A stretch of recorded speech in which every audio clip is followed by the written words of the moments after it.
What are we thankful for? I definitely wanted to get a video up here on Thanksgiving. I want to thank so many of you that have followed me on my personal channel here, MikeAntonellis Media, and the podcast channel, Red Sox Now, which I started through FanArch. I don't know if I've told people this, but FanArch had a job posting on LinkedIn. And I'm on LinkedIn a lot, and I'm always looking to do more performing. For those that don't know me, I'm a 30-year, not old, 30 years in the minor league baseball business as a radio and TV broadcaster, currently with the Woo Sox. And I do a lot of other things, background acting, content creating. And I'm a big golfer, by the way. And you see that bag back there? This will tell you what kind of dad I have, who's absolutely amazing. And those are my clubs that he got regripped for me. We play golf a lot. He plays, he's 80. He's been playing at the same course, I think, for 35, 40 years. Every time he plays without me, he finds golf balls. He's so good, so he doesn't lose balls. I do. And he brought me over all of those a couple of weeks ago, just because that's the kind of guy he is. And yeah, thankful for family, thankful for all of you. And I think when we look ahead to the Red Sox, that's what I've focused on.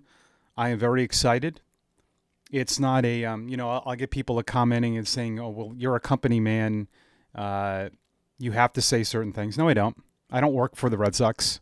My paycheck comes from DBH, which owns the Woo Sox. There's certain things that I would be that I'm careful saying. Of course, I mean, anybody, even if you're not working, and in the way that a lot of content creators, a lot of Red Sox people that are, that some of the belief is to be louder and to be the contrarian, the Felger and Maz, which is fine. I just don't do that. I'm not irrational. I'm not as emotional. I am honest. I don't believe in being to fly on social media as soon as the Red Sox get Sonny Gray and say immediately it's a bad move, and then just I don't work that way. I don't work off Baseball Savant pages. I don't. To me, I'm more visual. To say like a player stinks based on you just Googling, all of you could do that. That doesn't. So for me, I hold myself to a higher standard, and I put more pressure on myself because it would be unfair to you if I just said, well, Dylan Cease and Sonny Gray stink because they're ERA. I mean, what credibility is that? So it's not how I work. I watch a lot. I actually watched 3 or 4 Dylan Cease starts last year. The guy is an absolute stud. And this should show you, major league teams like Toronto's getting criticized for spending all this money. Why? They just went to the World Series. They faced 4 really good pitchers with the Dodgers, who I say are 4-1s. And yes, they had pretty good arms, but they realized, listen, if we have to get to the next level, we need to bring in a high-quality arm. How many are there in baseball? I don't care what Dylan Cease's ERA is. He had 2 starts, he gave up 6 runs. Another start, he gave up 9. He has elite stuff. That's what organizations go on. They don't Google and they don't go on Baseball Savant or Baseball Reference and say, oh, we're not signing a guy because of this. His 4-pitch mix is dominant. And there's a cost to that. You can say all you want. Well, they overpaid for him. Are they better? They're absolutely better.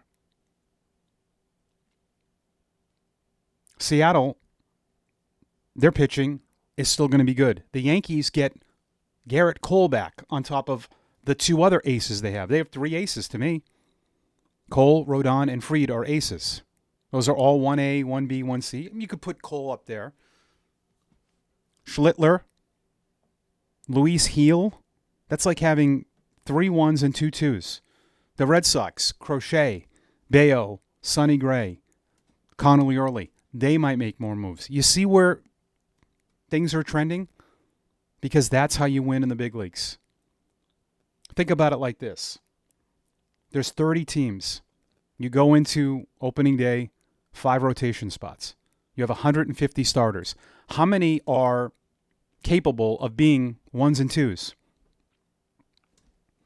You can have 3s on some teams that are 2s. So let's just, for the sake of argument, let's just do 30 times 2 is 60, right? And some teams 1s and 2s aren't that good. So I'm going to put out there that in Major League Baseball, let's just throw this number, 75 pitchers are capable of being 1 and 2 starters. Dylan Cease is one of those. 75. How many position players are there in baseball? There's a lot. And that number could be lower, it could be higher, but to get it's like jewelry. It's really simple, and I think we overthink this to death. It's like a stock. It's like anything that is rare. Arms are rare if you don't develop them. Let me back up that point. If you don't draft the right ones, the Yankees have been drafting great forever. If you don't find good waiver claims as relievers, if you don't make good trades early, then you have to do some uncomfortable things. And I still don't think people understand that. I can't believe that they would spend that money over. Why? Why can you not believe that? He's got elite stuff. He's now in a rotation with Bieber, Yasavage, Gossman, Berrios. Same with the Red Sox. You got $20 million from the Cardinals. Sonny Gray essentially replacing Lucas Giolito. I'm not going to sit here like everybody and tell you that he's not a number 2, he's a number 3. I mean, I don't know that. I think it's foolish to label all these guys. I cannot believe how many people are down on Brian Bayo. Oh, he's not a 2. Why? Why is he not a... Tell me why he's not a 2. Intelligently. Well, he got tired last year. Yeah, a lot of pitchers do. A lot of them do.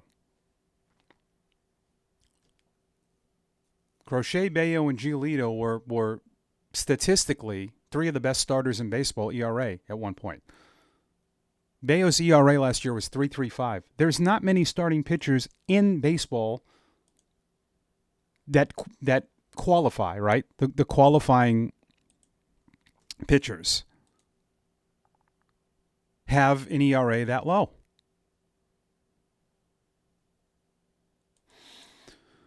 Was Bayo a major improvement from the year before? I would, and this is me looking at stats, but this is pretty dramatic. You go from a 4.49 ERA to 3.35. Maturity, above the shoulders. Did Bayo look like a different guy last year? Calmer? Absolutely. He almost gave you 30 starts. He gave you 166 innings. His strikeouts were down. He was attacking the zone. I thought he got better last year. He's pitched 3 full years in the big leagues. His first year in 22, he won 13 games and was 2-8. For anyone to sit here and say that he can't be a number 2 after 3 years is a little reckless and naive to me. Now, could it go the other way? Yes. But I don't think that I have any right to tell any of you that Brian Bayo can't be better. Pedro's his mentor. Pedro has said he's a top of the rotation guy. So my point of all of this, we're getting way too ridiculous. He's a 2. He's a 3. They got 2 3s. Come on. 99% of you don't know that. You're not giving me compelling arguments. There is more to where you pitch in the rotation than numbers too. It's moxie. Some guys are not good. And we're already looking at, well, pitching game 2 of the playoffs. I mean, come on. Are we serious?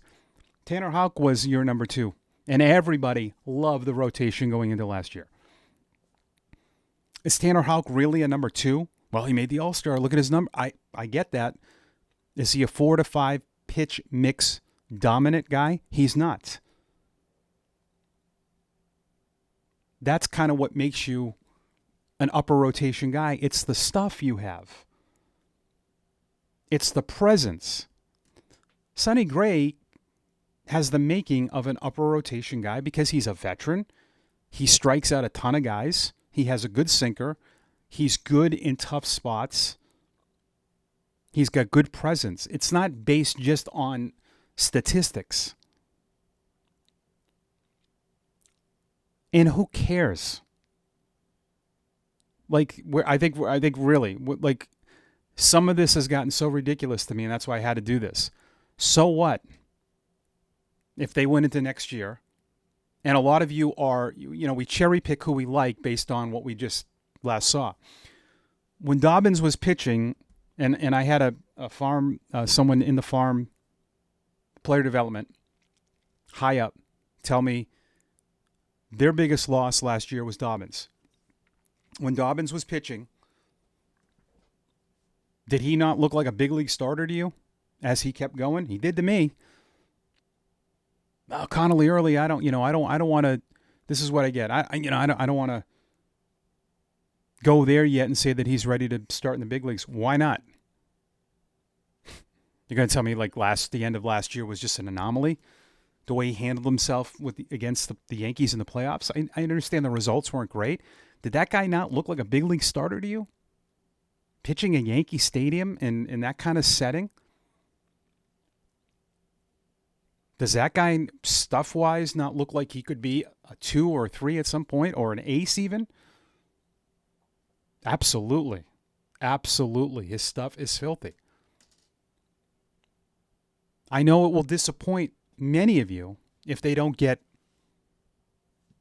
Skubal, Peralta, Green. And I said this on my podcast. You're setting yourself up for a big letdown because that's not easy. You saw what Cease cost. You don't think that Skubal is going to be more than that? I'm not saying that that's not a good idea. It's going to be at least 2 big league players, 2 high-level prospects. It's not going to be just Duran and the guys that you don't want to get rid of. It's going to be uncomfortable. It's going to be like Rafaela, Tolley, maybe even Bayo, and someone else, and then 350 or 400 on top of that. Is that the right move? It could be. But I don't think that what they could run out there is not good. If you did start the season, say they didn't add, and they added bats instead, and you went Crochet, Bayo, Sonny Gray, Connolly early, and Dobbins. That's a lot of ifs. Last year was not a lot of ifs. I have it in my notes here. Who did we have on opening day? Now, I know we had injuries. Crochet was, I'm not going to say he was an if. I think we all knew. But it was his first. It was Crochet, Houck, Bueller, Fitz, and Sean Newcomb. I didn't get one person on my podcast tell me, oh, that's, and you had Bayo and Giolito waiting in the wings.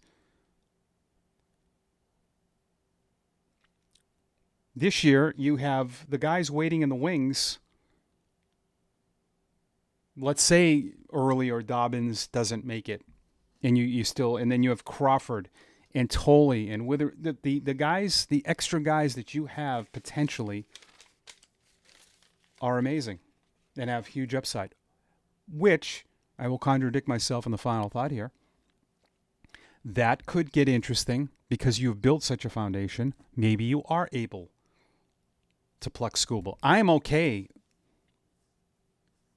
if you're going to do anything a little nutty to get an arm like that, even over Green and Peralta. I'd rather have that guy because you have Crochet and Skubal in the same. That's ridiculous, and then you can compensate so much more in other places. That would be a franchise-changing move. It will hurt, though. It will probably it will cost you a lot, and I don't think it's just gonna. I for the Tigers, they're gonna want long-term guys. Durant could be, but I still think they're gonna want the more toolsy player in Rafaela, which in the end could be fine if you land a guy like that. Subscribe to the channel. No Red Sox now on my other. Just wanted to throw this out today. Wish all of you a happy Thanksgiving, and as always, go Sox.